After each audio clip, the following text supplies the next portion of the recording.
Hello guys, आप लोगों के लिए बहुत ही प्यारा प्यारा सा गीत लाई हूँ। जेठ का महीना चल रहा है और इतनी धूप हो रही, इतनी लू चल रहे हैं, लोग घरों में बैठे बहुत परेशान है। तो इस उपलक्ष्य में, ये गर्मी के उपलक्ष्य में ये गीत है, आप लोग सुनिए, आनंद लीजिए।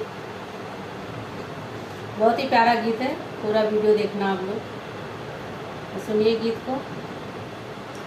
शन शन करत बाई दोपहरिया खूब सतावे साजना, सन सन करत बाई दोपहरिया खूब सतावे बालमा, खूब सतावे बालमा, खूब तड़पावे बालमा, सन सन करत बाई दोपहरिया खूब सतावे बालमा।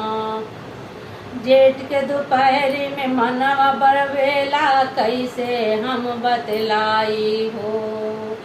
जेठ के दोपहरी में जियर बवेला, कैसे हम बतलाई हो। कौन जतन तू कराए बलमा, ललना के सुतलाई, हीटर भइल बाई दहिया चुए पसीना बालमा, हीटर भइल बाई दहिया चुए पसीना बालमा, चुए पसीना बालमा, चुए पसीना बालमा, सन सन करत बाई दोपहरिया जिया तड़पावे बालमा।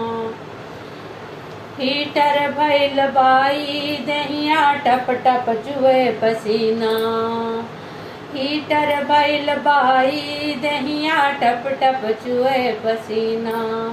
रतिया रतिया नींद न आवे, मच्छर खूब चबाई, कौनो देता सर पर आई, जे गर्मी भगावे सजना, कौनो देता सर पर आई, जे गर्मी भगावे सजना।